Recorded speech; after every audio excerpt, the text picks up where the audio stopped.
Well, the last time the Ingomar Lady Falcons won the state title was in 1994. They made back-to-back appearances in 98 and 99, but came up short. And this year, that all changed.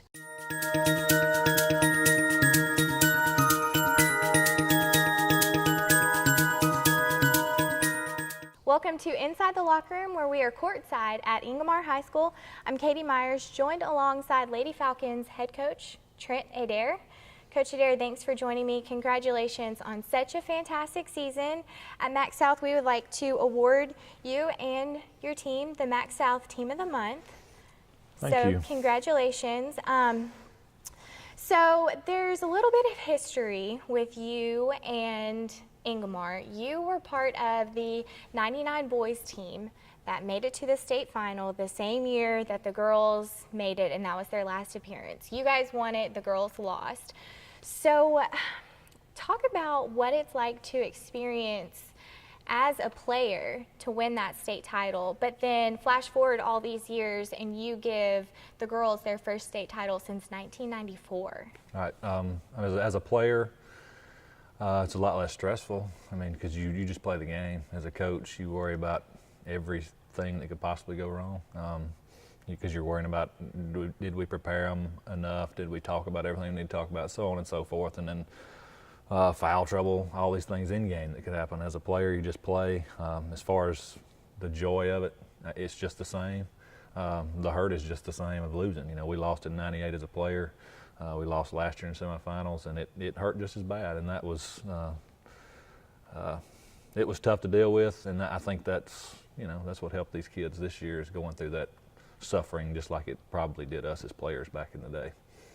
Your win is unique for several reasons. Your team is so young, 9th and 10th graders, and you said last year you guys made it all the way to the semifinals, and that's with 8th and 9th graders. Mm-hmm. But also you moved from 1A to 2A this year, and as I understand, you were just barely over the line to make it into 2A. So what factors did both of those things play into this season? Well, I mean, first of all, when you have a group that's as young and have the ability they have, making the jump from 1A to 2A, we felt like there would certainly be tougher competition, just more teams out there. It was deeper, I guess is the word we could say. And just being by one kid, you can always think of a million scenarios as to how could we have not had that one kid and stayed in 1A. But it is what it is. We didn't want to. We probably felt sorry for ourselves for a little while about jumping up to 2A, but then you just got to realize, we just going to go out and do the best we can, play, and we felt like we still had a chance, even though jumping up to 2A, we just felt like it was a lot deeper team pool to deal with. What would you say has really impressed you, or did impress you the most about this season and just the perseverance of your team? It's a long season. So you have ups and downs, and then when they had the success they've had the last 2 years, you start worrying, especially when you reach as far as we did, you kind of worry that they're in their minds, they're wanting to fight. So it's kind of, sometimes you feel like you're sleepwalking. So being the season as long as it is, you have to, as a coach, we felt like we had to stay on them as far as keeping them each day in practice, not fast forwarding in their mind, trying to take a step ahead and just getting to the postseason. You still got to go through the process.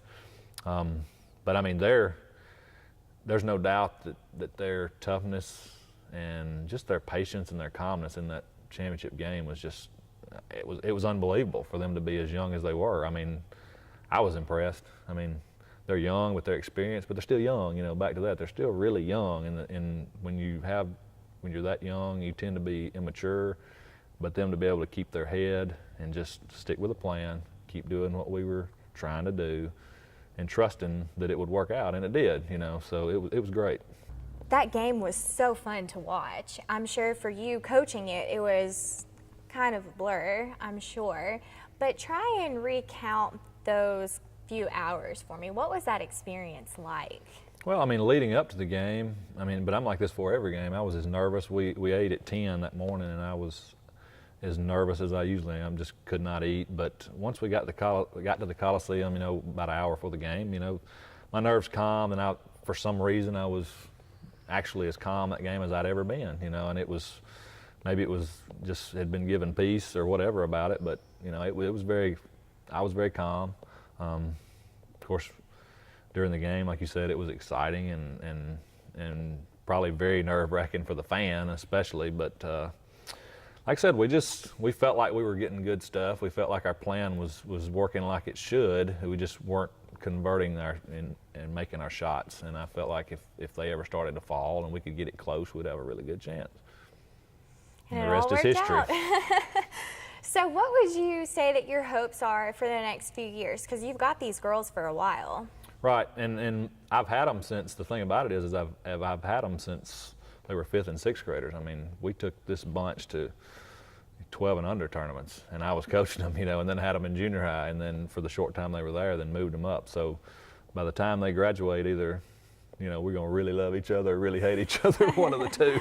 I hope we still love each other though, seriously. We, you know, I love them, and I feel like they feel the same about me for the most part. You know, sometimes they probably don't, but I just hope they stay hungry. You know, I think that's the thing is you're going to battle is complacency and just think and assume that because we did it one time and everybody's back. You know, the landscape of this stuff can change. I mean, you know, injuries come into it, player movement potentially. You know, somebody may land a big time transfer and now all of a sudden here we are again and we're a big time underdog role again. But it's just, you know, battle complacency. That's the biggest concern. Well, Coach, we congratulate you on your big state title win, and congratulations for being our Team of the Month. Thank you so much for joining me, and we certainly look forward to an exciting future for this Ingomar team. So once again, congratulations and thank you. Thank you so much.